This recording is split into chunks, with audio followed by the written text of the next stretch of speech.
Well, let's talk about.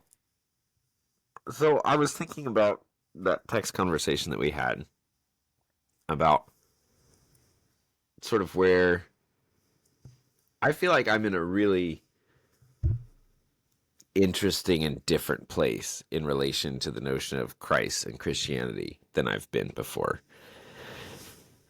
And like it sort of feels like uh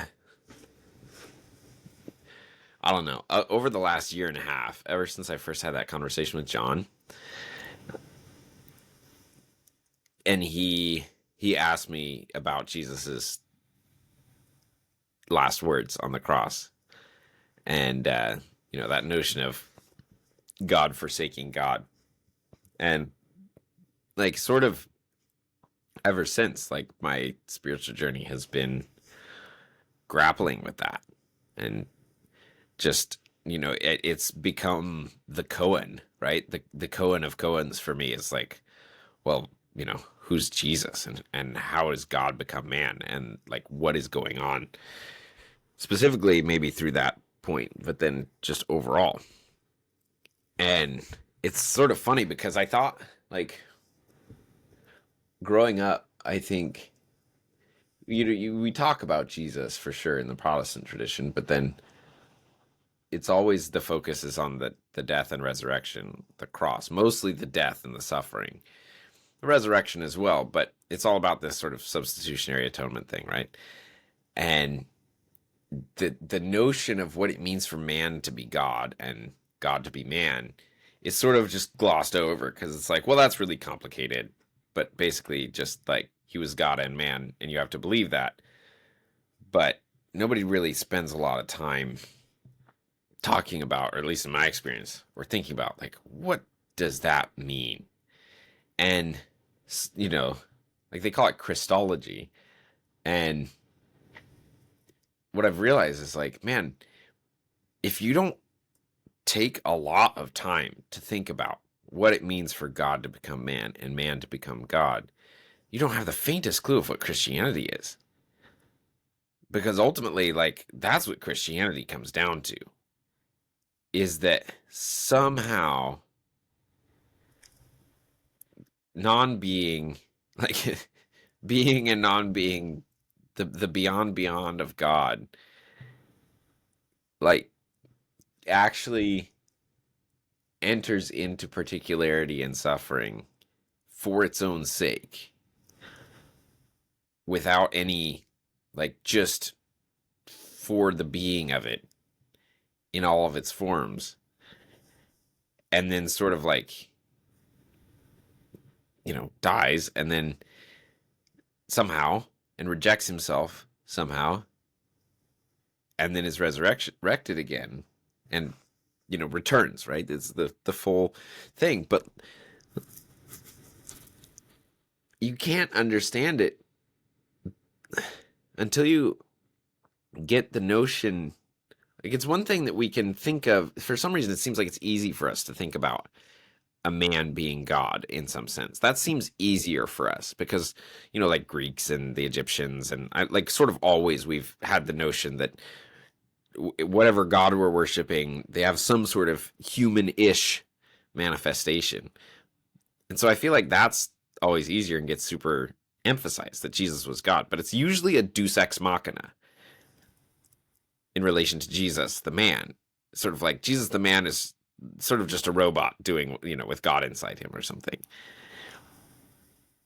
But if you really take seriously, like, I was reading this book in from a guy named Bulgakov, um, on Sophia, and he talks about how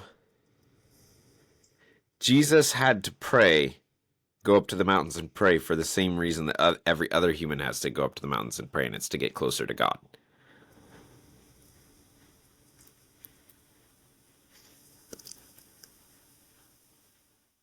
And so, I don't know, like, overall, I guess, there's like, I went super high up, right? Like, super high into the philosophy and, like, all this stuff about it. And now I'm trying to be like, okay, I'm not going to go be a monk somewhere. right? My life is like I was folding Ember's diapers on the couch yesterday and talking to Elise about what I'd read in this book about Sophia, and I told her, like, you know, one of the lines in it was that the road to theosis through the vision of a Sophianic vision of Christianity is, which is sort of bound up in everything I'm saying here, um, is through the simple and creative activities of a normal everyday life. And I'm like, I need that. And it specifically said, not hesychastic prayer, not asceticism, not years of meditation. Like, it's just in doing the most basic life things. And I told Elise, I was like, that's what I need. Like, I need a path to enlightenment that's literally like I'm working on it in the most just going to work in the morning. And I feel like I've just finally started to see that that's like maybe there's a way in Christianity that actually works. And it seems to me, okay, this is a super long thing. It seems to me that it's by means of understanding Christianity not as a religion, fundamentally not as an institution, but fundamentally as a turning about, like a repentance, a metanoia of what it means to be human in your own life. It's an existential transformation of who you are as a person. It's a spiritual journey.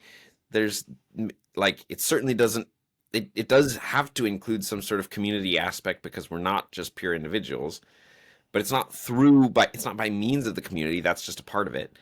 But it's like, it's not any one thing because it's all the things. Like, Christianity is literally a turning about of what it means to be a person.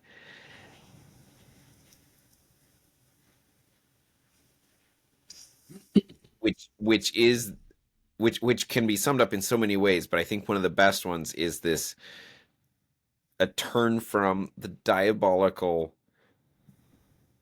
posture, worldview, agent arena relationship of, this is a world of scarcity in which my survival is my chief goal, to a world of, and this is humility, this is faith, this is hope, this is love, this is all those things, like the symbolic worldview where reality itself is a generous fount of goodness, and my own life is incidental in the larger picture of what it means to be human with a capital H that includes all of humanity. And that collective all of humanity is one way of thinking about what Sophia is.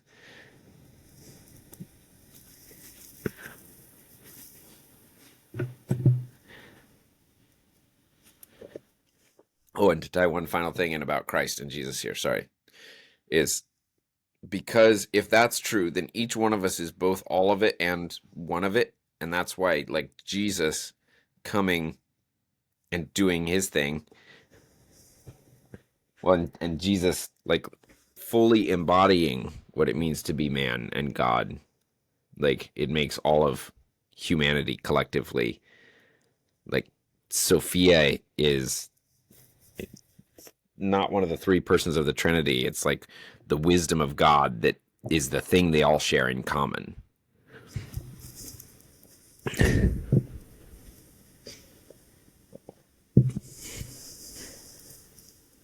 You're right. It was a lot. Sorry, you're very patient with me there, but Um, I do think the part that you added in at the end was important because there was an aspect of the rest of what you said that was kind of omnidirectional in a sense, right? It was like all going, one direction, and you balance that out a little bit with the qualifier. Um, I mean, I have to agree in general because Um,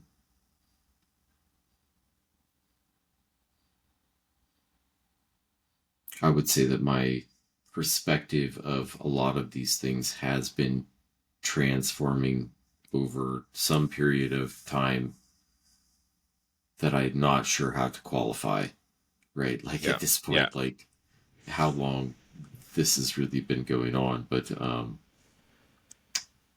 you know, I, I agree, I think broadly with the critique of the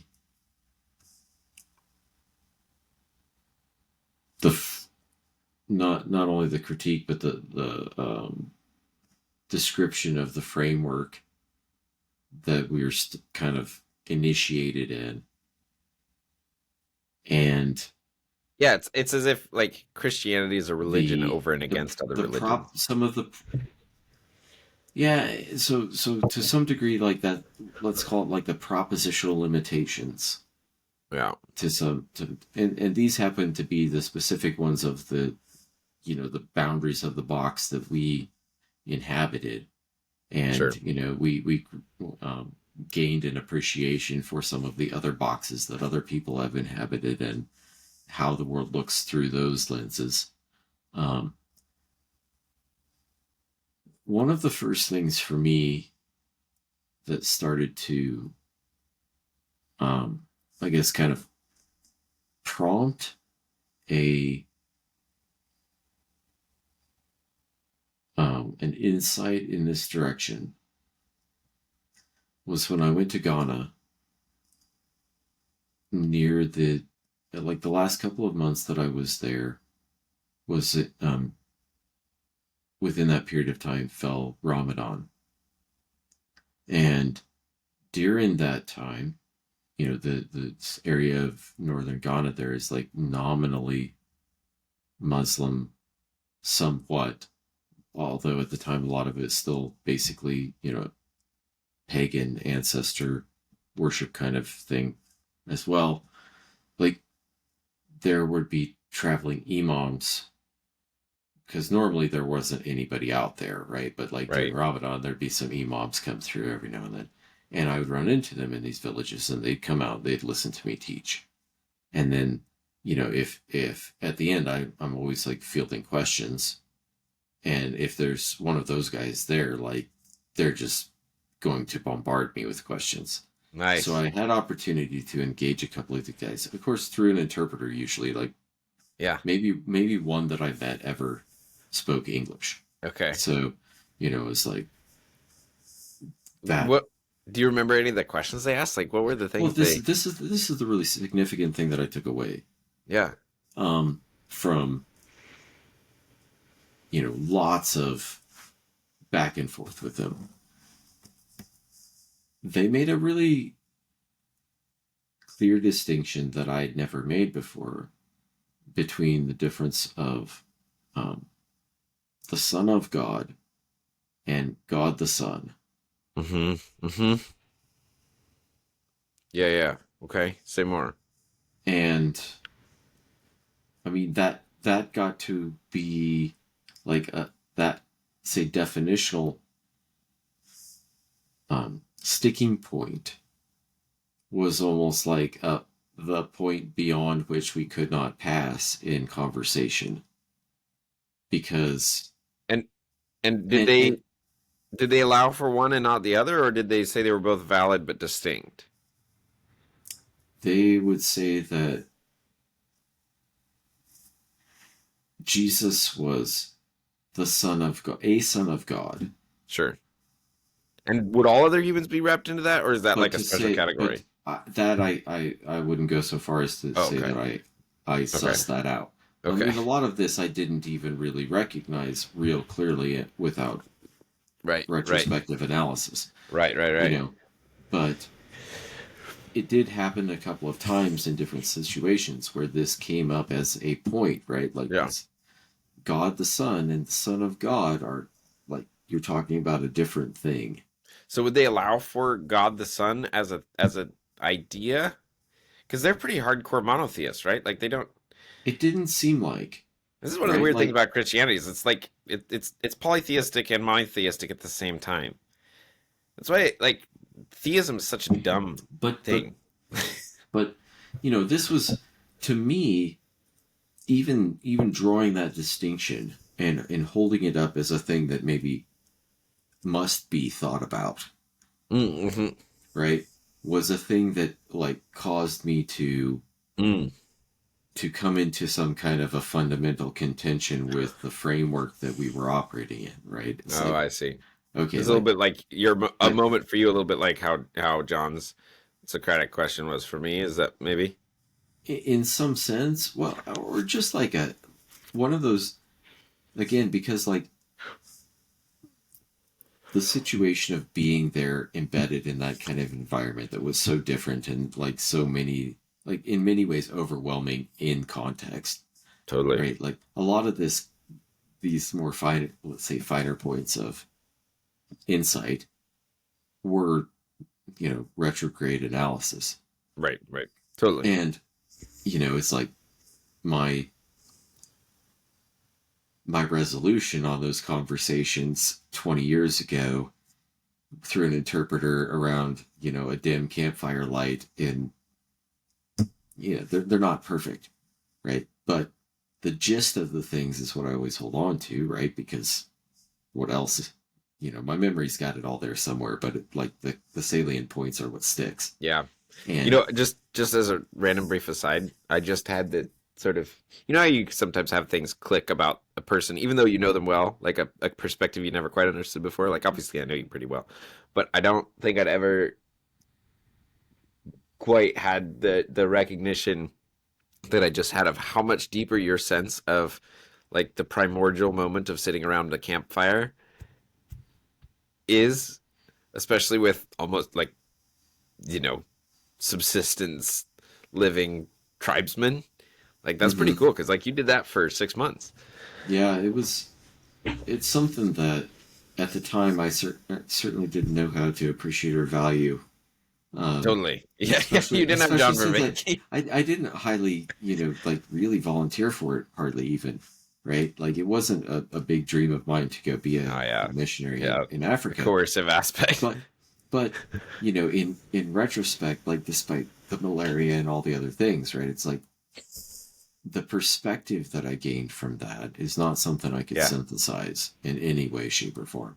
And totally. it was probably one of the last opportunities to get that in the world, really, right? Like, Yeah, that's I true. had a first generation iPod at the time and some rudimentary solar charging equipment so that I could try to listen to some music while I was out there in the, sub Saharan desert Yeah, jungle. But, like, there was no electricity, there's no refrigeration, there's no yeah, drinking, yeah, yeah, water, running water, any of those kind of things. And, like, the people are still just like farming yams and yeah, shea nuts, and the old guys all chew cola nuts and their teeth are rotting out. Like they're all dressed like they've been for a long time, I'm sure, right? Hundreds of years anyway, yeah. right? And like That's wild. you probably can't get that there today because they Yeah, have cell service in those places where I used to live. And I mean, we know how that changes the world. yeah, yeah. Okay, so go back. So after, so where were you gonna go from the moms made this distinction, and that you were gonna Well, tie that into sort of your transition of perspective on Christianity overall. I was going to just use it more of an illustration to reinforce most of what you were saying, Oh yeah, right? Is like that, um,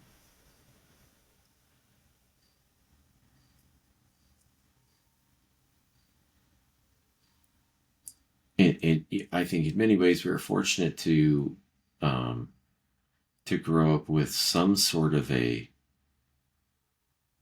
intentionally formulated approach to Christianity and religion and all of that, yeah, yeah. That as opposed to something haphazard or performative and not a participative thing. Like yeah, Yeah. Clear for sure our parents were participating in making decisions and like trying to direct us in some way. Yeah. Yeah. Um, but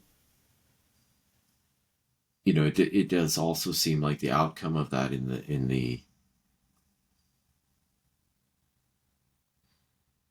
at least the perspective that I've been able to inhabit and grow into in the last, say, 5-10 years, right, is that um, none of those institutional approaches are sufficient. Yep. And it doesn't matter if you go backwards or forwards, Yep. in a sense, right? It's like there's no return to the place where people knew. Right. And at the same time, um, the impulse of the, say, progressive,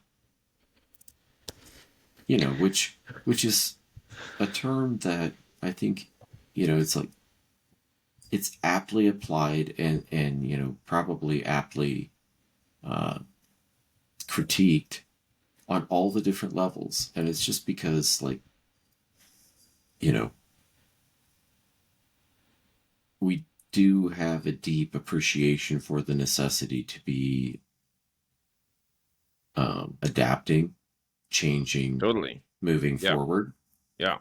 And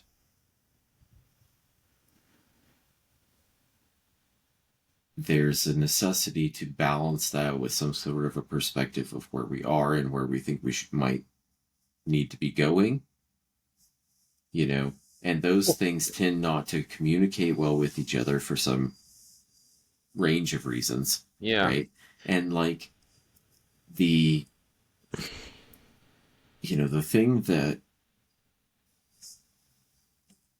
this is a transition of sorts, but I think it's natural. Like Well, I one wanted of to yeah, go I ahead. wanted to talk about something here because something you had said made me think about like another distinction that's worth pointing out, I think, is that, Nietzsche's critique of Christianity and sort of the West broadly had to do partly with the notion that like Christianity isn't about it's not fundamentally a mythology, it's not fundamentally even a story that you buy into. He understood that it wasn't propositional.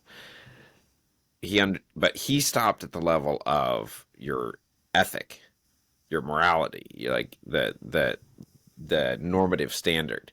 And he thought the normative standard was the bottom of Christianity. And I think that's pretty good. Like, that's pretty deep. And you certainly see, like, Lewis and Chesterton use this a lot as a defense of Christianity is that it is, the bedrock of a moral ethic. But I think while the I'm not trying to like denigrate or put down the Christian morality, but I think that doesn't actually understand Christianity at all because I it's think that it's the same distinction that Schindler brought out in that conversation that I referenced we were yeah, talking about today, right? With McGilchrist, yeah, that um, it's a miscategorization because it's formulated in the material, right, right, right, right, right? And that's where Christianity has gone wrong always, I think, as an institution post Jesus Christ, yeah, right? Like the not to say that the impulse or the inclination or any of that was impure or wrong, sure, or not, that certainly that not all of it was, yeah, right? yeah, but yeah, but the the institution, the idea of what an institution is, the way that it functions, and the the the constraints that we use to define what institutions are and how they function and all these things, right? They can't actually contain what Christianity needs to be. right, right, right, And the best efforts that people made were to try to loosely incorporate things, and that became more tightly constrained over time because it had to, or else it would fall apart. And Or people thought it would, right? Because they well, were that's like, probably the case, right? Because there's um I, but it's never going right. to, So right? Because so like, I think that's a good point to pull out, right? Like yeah, pull the thread there because I think it leads in the right direction. yeah, It's that it's a move to the diabolical, right? As soon as you're that like, like oh, I gotta protect this. the impulse to establish an institution Hmm. is an impulse that comes from a perspective of sin, in a sense, right? Hmm. It's if we think so. We've been talking about this for a little while. This abundance scarcity Right. dynamic of perception, like fundamental perception of like how reality works. Yeah. And there seems to be a fairly clear, if not perfect, kind of description in saying like one is Newtonian in a sense and the other one is quantum. Yeah. Yeah. And it's Yeah. from a phenomenological aspect, Yep. right? It's like for sure the principles of Newtonian physics describe for us an environment of scarcity. Yep. Within that environment, the only things that principle has led us towards every other description of value within the system Yep. based up from the most fundamental needs of subsistence all the way up to the luxury end, Right. right? It's like through different kinds of economic systems and different kind of you know expressions, like all of it is perceived through this lens of scarcity Yep. that is possibly the most fundamental artifact with that's distorting the human perspective of reality. Yeah. At least on the perspectival level. Yeah. And maybe like we talked about, like maybe that ties back actually to this story we have of separation of God, the Garden of Eden, right? Like the fall of man, right? Where man was walking with God and there was this relationship of unity, and the artifact that's inserted when God leaves man, Yeah. right? Or that perspective of the symbiotic human Yeah. Yeah. relationship towards being Yeah. gets fractured because God leaves, Yep. right? Like the, You the know, the most fundamental, maybe the most fundamental um, fear impulse for a human is abandonment, yeah. Yeah. because as a child, abandonment means death. Well, although God doesn't leave, they leave Well, God. but this is the perspective, right? Perspectively, right? Even if you read the Yeah. God description of withdraws. Genesis, right? God withdraws, right? And Yeah. that's Yeah. perspectival, Yeah. I think, in reality. Yeah. But it's also real because of our ability to create the Yeah. reality that we So live let in. me throw in something here because we've been reading this book really good so far. I mean, we're not that far into it, but Elise and I are reading it together called Braiding Sweetgrass.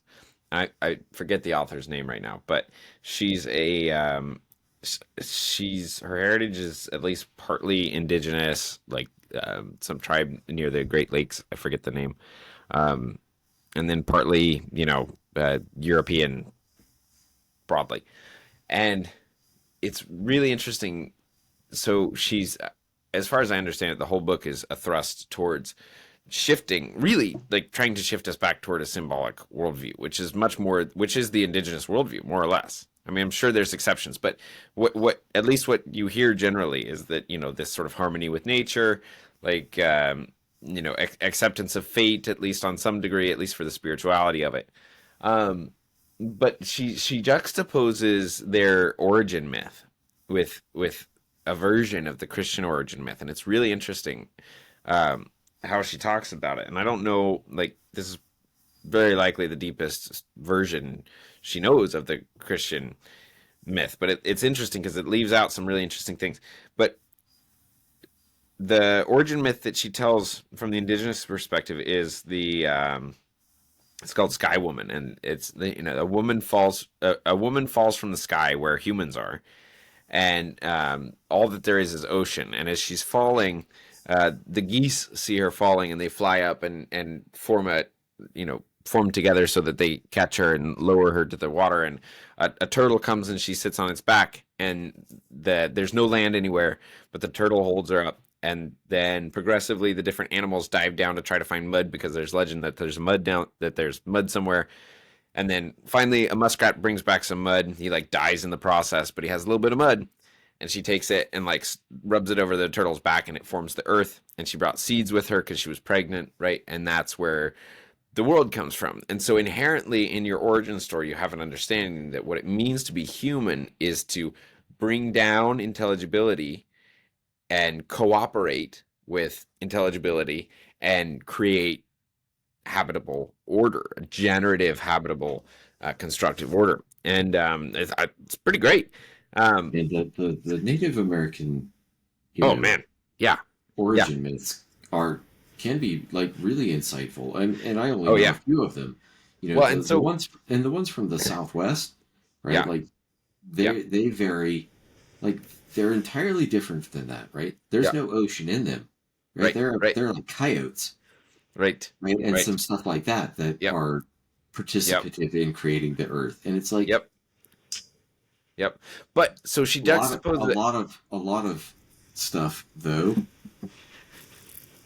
intertwines, right? Yeah. Oh, It's totally. like, okay, I can see how this patterns with this thing over Yeah, here, and yeah, this patterns with this, and like yeah, they're all totally, building the same story totally, in a totally. different phenomenological environment. Yep. So she juxtaposes this story to the story that the Europeans who came and took over, um, to the story that they had for their origin. And she talks about their origin story is that their mother Eve is kicked out of the habitable order, and she's thrust into a position of scarcity, right? By the sweat of your brow and thorns and thistles and pain in childbirth, right?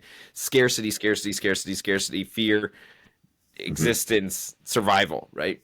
And she and I think this is a really good, I think this it's a pretty deep, profound, and probably really accurate understanding. It's like these two worldviews collided, right? At least to some degree, and the scarcity mindset wipes out the symbolic mindset in conflict across the board, always.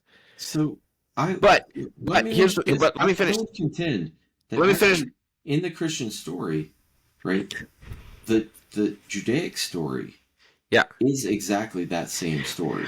but yeah. Well, let me finish though, It's a because scarcity mindset right up to there as well. right. But that's the It's the point. same Is that story.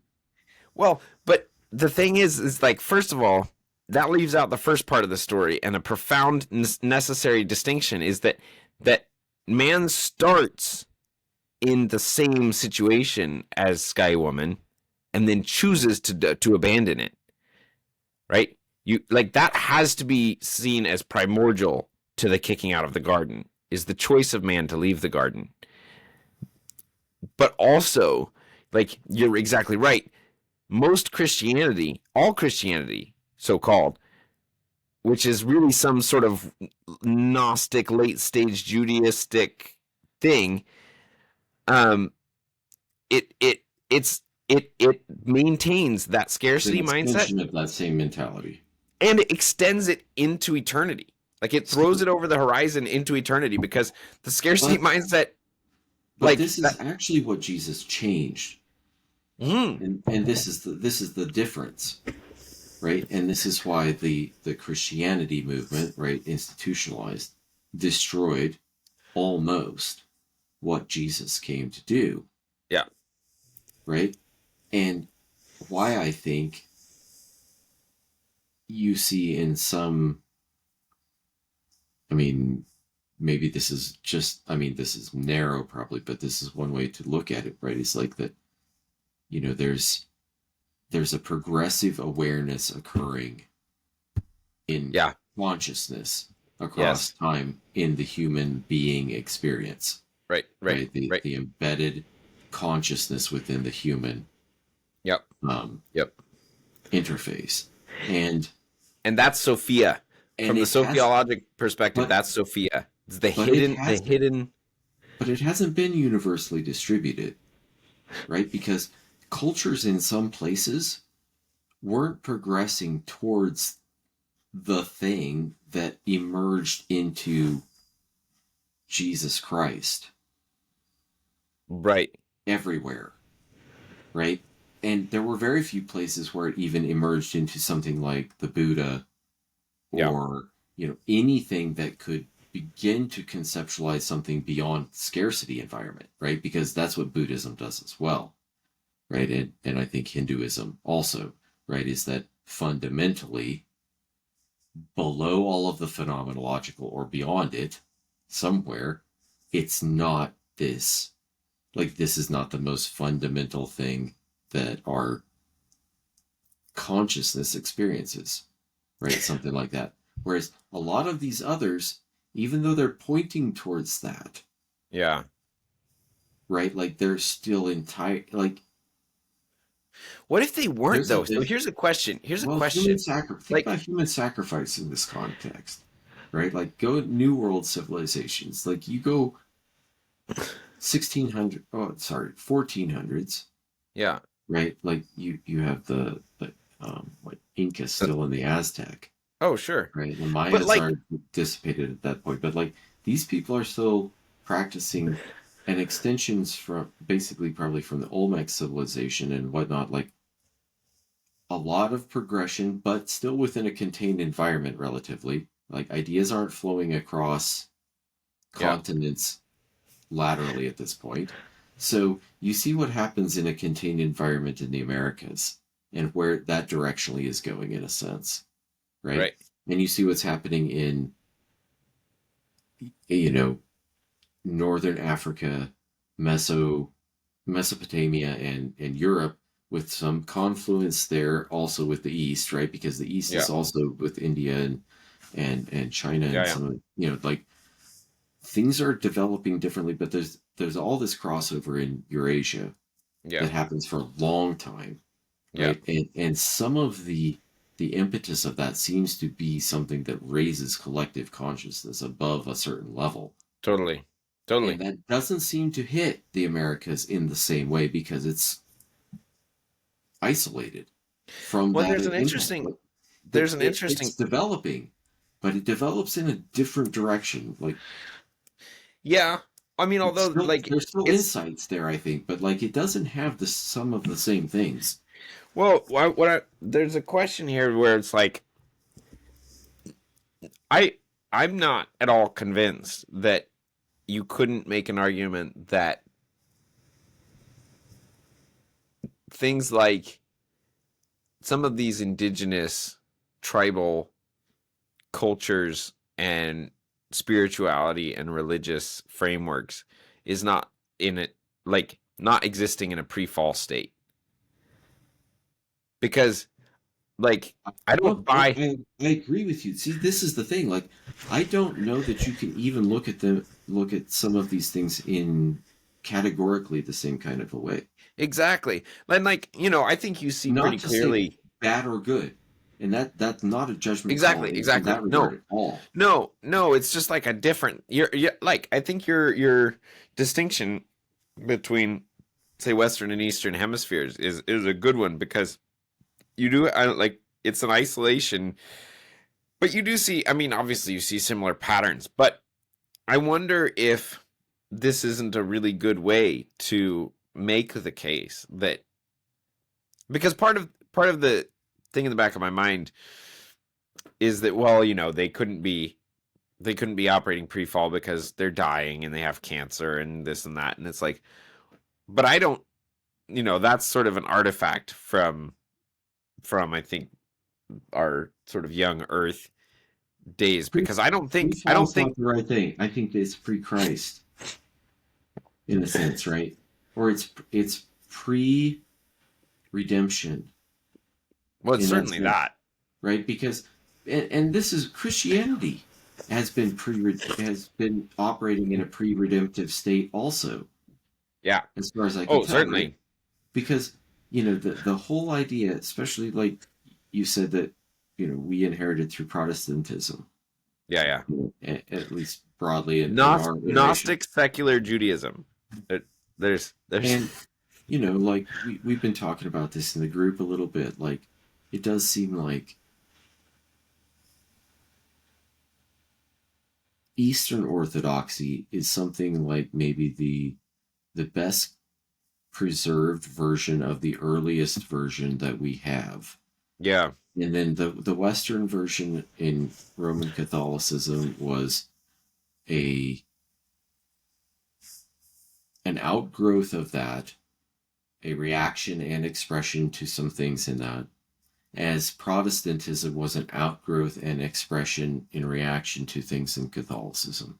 yeah. And then Uh, those are just progressive fractionations that just allow for all kinds of diversity, all kinds of representation, all kinds of you know reflective patterns to kind of disperse over time. And it seems like to some degree that's been necessary because for sure the institutionalization, even in I would say the Eastern Orthodox form, is insufficient to contain what the body of Christ is actually needs to be, right? Like some sort it's of a almost like if you're a plant, let's say, right? You fill up a certain environment, and that's going pretty okay. But there's a need to expand or grow. It's like you put out feelers, right? You put something out and see where it goes. And also just really don't know how bodies work. well, for sure. And Jesus, like, I think probably there's really good reasons Especially why on the macro meta level. there's really good reasons why Jesus used the body as an example. Oh, for And it's sure. because that's what God inhabited Yeah. to be here in the first place. Yeah. And that's, I think, you know, his purpose of expression, right, is to say that, right, so you get this idea, and it comes through constantly in the Gospels, right, that Jesus is always referring to himself as the Son of Man. Yeah. It's like, well, what does that mean? It's like, oh, well, he's God, but he's just trying to say he's like us, right? Or something, right? It's like, well, maybe he's just saying, like, he is like us, and God Yeah. is actually in all of us. Right. And that potential is actually universal, or can be, right? And that the faith to express that and the faith of other people to engage in it made it real. Right. Right. Right. And it made it so real that it allowed Jesus to rectify an artifact that had separated us from experiencing that collectively previous to that, right? And it's just like across forward and back in time, right? Because Right. I think time Well, is not fundamental enough to restrict those kind of things, right? It's like well, if that goes back and it actually says, okay, let's address this separation issue that we have from with God from the fall. God didn't actually leave, right? right. God's actually still here and he's living in us and he Yeah. wants Yeah. to experience the world through you and he's willing to lead you through it in a sense, right? Like he wants Yeah. to participate with you in this experience of the world through your individual instantiation. Right. Right. Right. And you can do that. Yeah. And if you do that, it puts you in a posture that gives you peace and gives you an affordance for hope Yeah. and like the most fundamental things that people seek because of like the fear that's implanted in us from birth that Yeah. is separation from God. Yeah. The undeniable radical domicide of being a human being.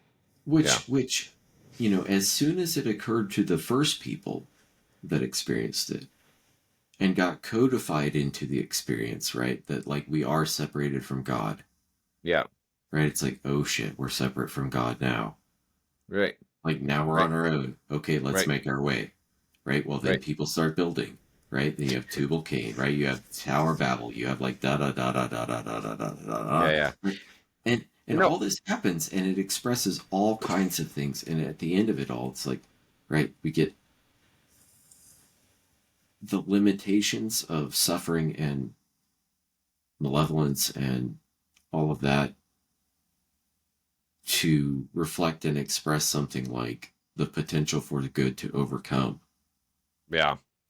and Well, express the divine that despite. thing, that thing that just a quick point on that, like Ian McGilchrist and David Schindler's back and forth on the two opposite poles being necessary, but one being able to absorb the other and the other not being Mhm. able to absorb it. And I good can exist with evil and absorb evil, but Or evil can artificial absorb good. limitations.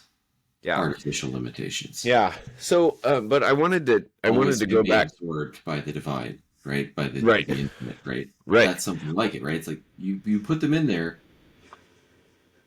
for the expression, right? To create Right. Right. diffraction. But then you also are able to absorb them when the diffractions reached a point of maturity. Something like Yeah. that, The right? end. Yeah. Yeah. Exactly. Well, and I wanted to go back because I have you watched The Chosen at all?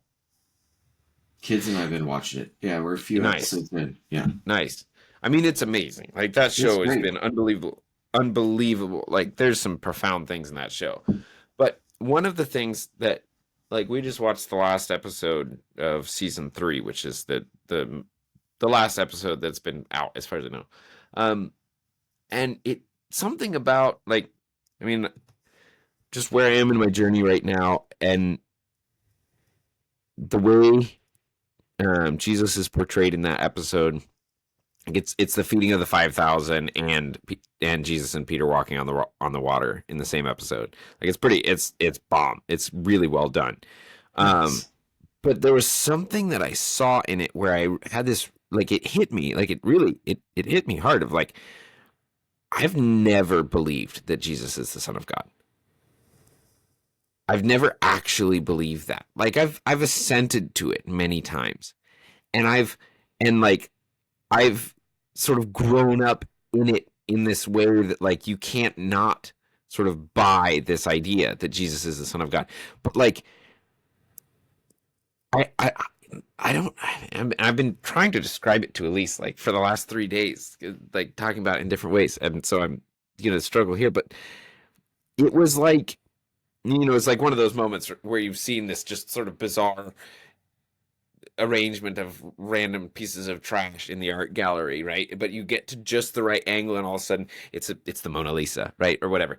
And it was like that, but it was like this keyhole of like feeling and sensing and like what it would be like, getting a taste of what it would be like to actually believe that Jesus was the Son of God, because I realized with all this stuff about Sophia and all this recognition of like what it would mean if Jesus was fully man and fully God at the same time, and you could actually like if you actually participated with that, like it would drop you into that space. Like I think it like that's how it felt, and that's that grain of mustard seed faith, the sort of thing. But it's like Well, this is what I would say is that you believe that as much as you believe that you can be or are.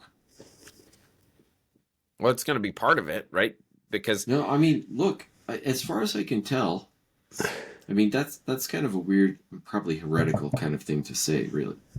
But well, the problem, of I course, is well, what I do you do mean by you? I I do agree with you. It's just I do actually think that this is why it's unscalable and you can't institutionalize it. And I do think it is what Jesus was saying, is that God is in you. You are a child of God, right? Like literally the message always was equal footing. in Yeah. that sense. It wasn't that Jesus was totally separate, totally different. That's not what he said. Right. Exactly. He said, no, the thing that I have access to, you also have access to. Yeah. And in a, say, a modern scientific sense, it's like the quantum realm. Yeah. It's real. You're just not seeing it. Right. The potential's all around you all the time. Yeah. And And you don't know how to interact with it. it's actually all abundance. The whole scarcity thing is bullshit. All the money, all the like fear, all the this, all of that. God's not removed. Yeah. God's right inside of you, Yeah. just totally covered up. Closer And than your own self. You and don't know him. That's a great line and from it's Merton. It's like you don't know God partly because of sin, but also the other part is because he's closer to you than your own self, so you can't see him. but the whole context of the sin thing, right? Like really is fucked, right? Because sin has been turned into this mechanism of control Yeah, that yeah, yeah. to guilt people into their insufficiencies and why they need to depend on the institutions, And this right? is And why like that moral code thing you can't stop there.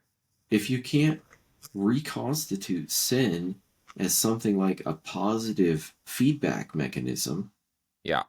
to redirect you, because always our knowledge is insufficient and Yep. sometimes our behavior is going to be offline as a result, like, Yep. but you have to just be redirecting and adaptively reforming, reshaping, refitting Yep. yourself to the environment to produce the good Yep. and or pursue it, right? And Yep. pursue truth and like these kind of principles. But like the underlying fundamental reality doesn't seem to be limited by scarcity or Newtonian physics or like any of the aspects that our physical human body sees as fundamentally constrictive, Right. right? Totally. And Yeah. as far as I can tell, that is basically the message that Jesus was saying. And he Yeah. actually exhibited that, like, hey, Yeah. water's actually just, like the material's not the most real thing. Right. Like you Exactly. can actually Yeah. run all over it Yeah. if you have the right tools. Yeah. But if everybody's going to keep using the toolbox that insists on it being fundamental, it can't change. Yeah. Something like Yeah. that. Yeah. Because our ability collectively to project into reality through awareness what is real seems to be one of the fundamental constraints of this scenario. Yeah. Yeah. Yeah. Totally. And that's like from where we came from, that's a pretty heretical way to think about like who is Jesus Christ? What is he talking about? How do we relate to redemption, What to sin, to when forgiveness, to like all of these kind of things that are baked in as like here's the box and like live inside of it. it's so funny because like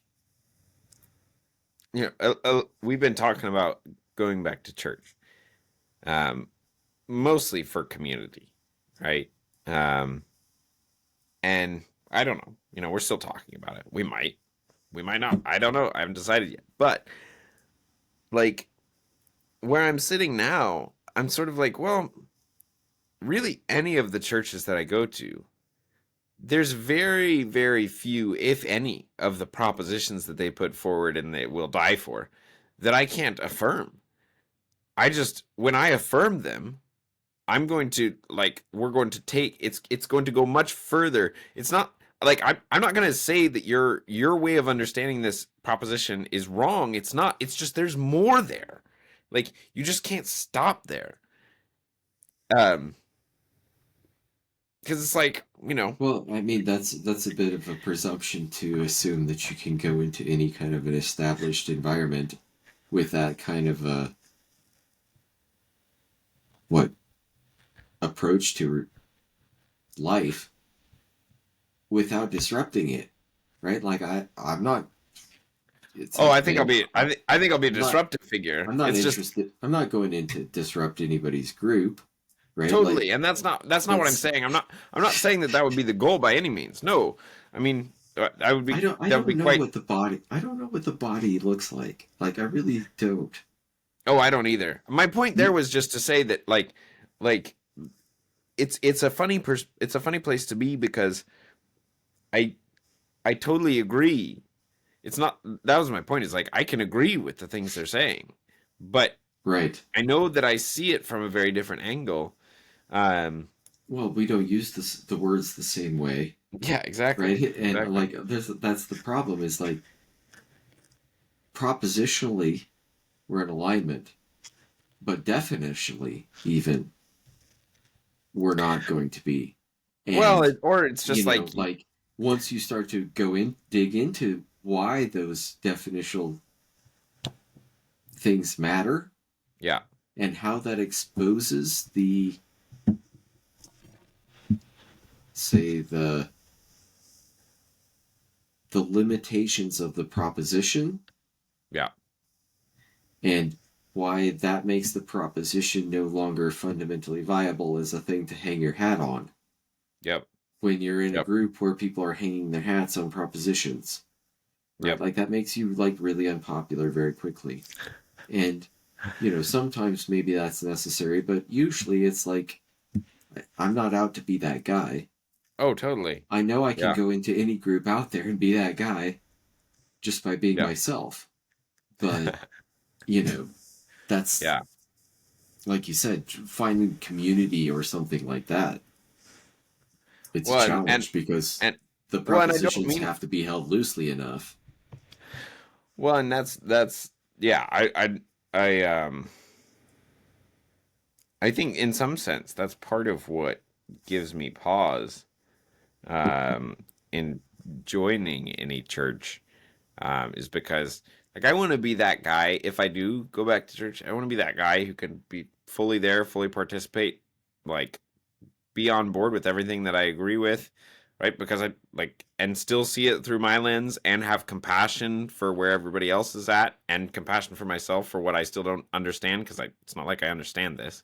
Right, I'm right. still like it's not like this is a finished thing, but it's like but then be a person where if somebody has real questions and they ask you, you actually have a perspective that has meaning and depth for them.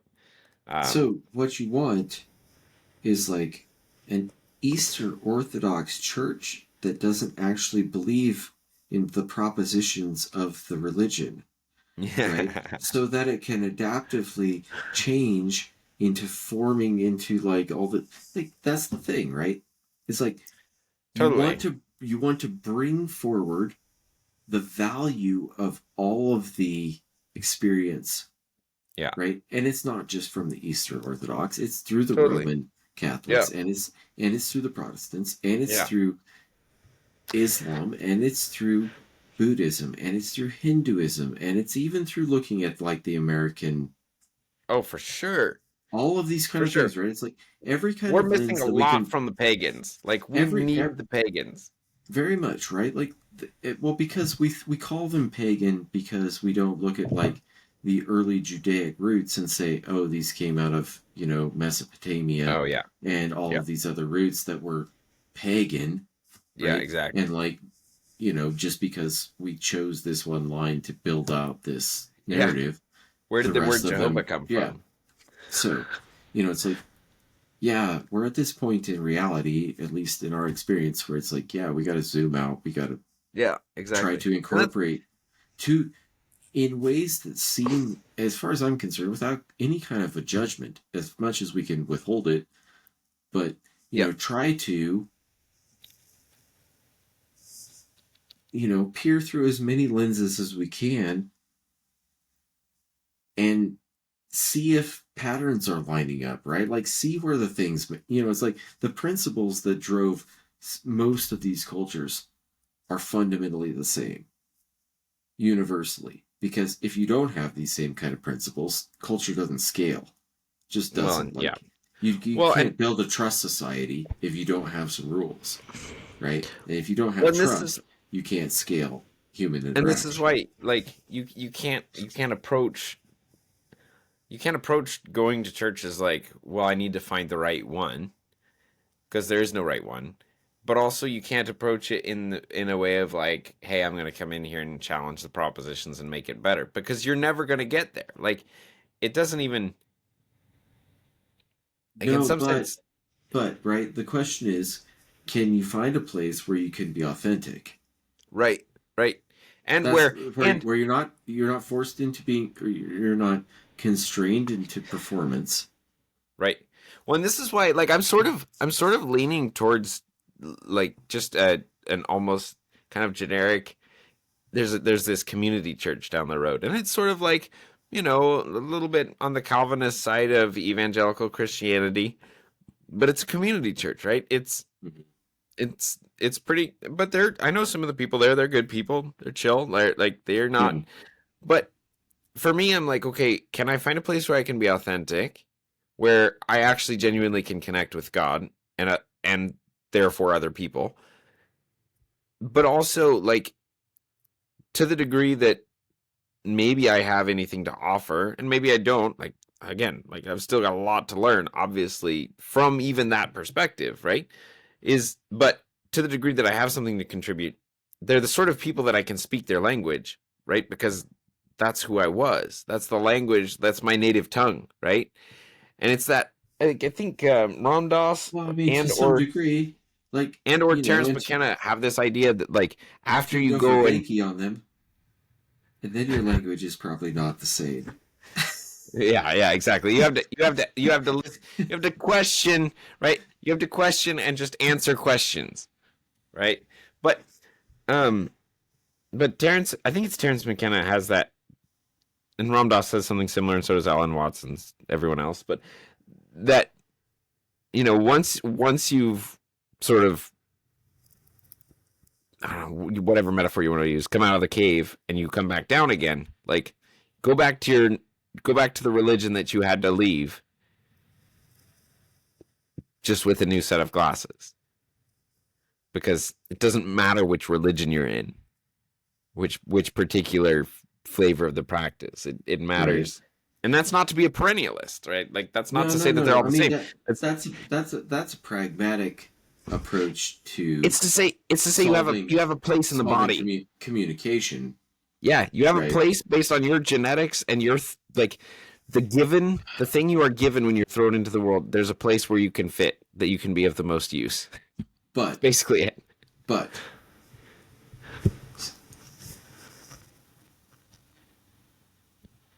we live in the place and time that we live in, Yeah, which is not quite the place and time they lived in. yeah. And the environmental conditions we have to create community have changed. Oh yeah. This is kind of the YouTube aspect of this, right? Right. And this is why I don't know how to think about how deeply to get engaged with local people who don't have kind of the same resonant vibe, Sure. right? Yeah. It's like, Yeah. look, you go to a church, they're really nice people, and you can talk to them. But you can also tell that if you're really authentic with everybody in there, you're going to shatter about half a dozen of their really deeply held beliefs in some way that's going to lead them to some sort of existential crisis, right? And that's if they take you seriously. And Yeah. if not, you're just not going to fit in their group, right? And you're not going to establish, say, the kind of community you're looking for. And those are basically the options that are open to you, Well, right? but so So but let me challenge that. if that's the case, I, I'm not. I disagree. Here would be my challenge is that I'm with you up to the I'm not point saying though where that's a universal. I'm just putting out there as something like a common yeah. No, and I agree. I interface agree. But contention. with your particular example, I don't think you have to, in order to be authentic, you have to share with people beyond their capacity. But are you talking about joining a church or attending a church? I don't know. I mean, Because see, here's from the a thing, right? Protestant perspective, they're basically the same thing. Eh, to a degree, right? But like, to be a member of a church, you almost always have to declare some declaration of Oh, a adherence statement of to a faith or something. propositional Right, doctrine, right? right. Yeah, That's almost always part of the gig. sure, sure. In like, you know, Well, you yeah, in don't that case, you weren't born, I don't think, when we were home churching, right, over in Montrose and all this kind of thing when I was a kid, right? But like, we went through a few years where it's just like, oh, we'll meet up with these 4 or 5 group families for yeah, Sunday services, and then like these 2 people went and started a different thing with somebody else over there. Sometimes just because of where we lived, right. right, and how far apart things were, and Yep. so, it's like, but at the end of the day, like those kind of environments might represent the most kind of organic thing, but they have no stability, Right, right. right? Totally. In a sense, Yep. like that. Well, and part of that is a result of the lack of a propositional adherence system, right? And the Yeah. hierarchy of Well, and even more so, just accountability and yeah, yeah. like Anyway, the institution, right? Like there are real trade-offs when you discard the institution, because we do inhabit an environment where all of our perspective is, you know, scarcity and hierarchies of authority and hierarchies of institution, yep, right? And like yep, the only way we know how to relate to that is like, let's set out a list of bylaws. Here are the rules. You want to join the club. This is what we're doing in this club. Do you join the club or not? Say aye. Da da da da da da da. Aye. Here's my name. Sign the card. Right? And unfortunately, to some degree, like that is what our religions have been reduced to for the last couple thousand years. And even before that, right? See, Christianity has been reduced to that for since a couple hundred years after Christ. And yeah. Different times maybe, but well, and the and that's just an extension of the old system carrying on, yeah, right? Because we had realized a long time before that, at least without God, we lived in a world of scarcity, yeah, which is exactly what the Garden of Eden story said, yep, right? And like,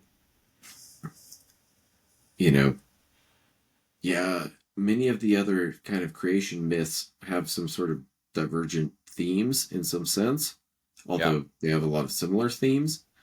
But that idea seems to have a different depth of truth when you look at the way it's played out with consciousness in yeah. humanity. I think there's just something about the Christian story, like it's particular, not in that it has features that none of the others have, but that it has all of the features in a particular way that makes them intelligible.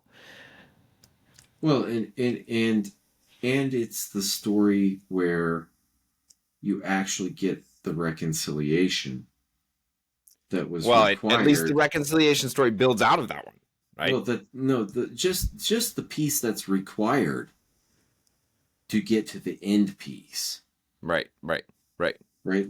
Like the other stories don't actually have that piece, as far as I can tell, right? It's the sacrificial element of the divine engaging with the environment in such a way that it will actually go through what the eye of suffering Yeah. to go back and reconcile the thing Oh yeah. that had distorted the entire perception. Exactly. No, nothing else has that. That's And that, and and that's and that's the thing that creates the affordance yeah, for us today to look through that lens right, and maybe actually reconcile this thing, not just what hell and death, but the separation from God, yep, right, for humanity, which is kind of the story of, the heavenly Jerusalem or the kingdom of heaven right, on earth, right? It's that yeah, and reconciliation.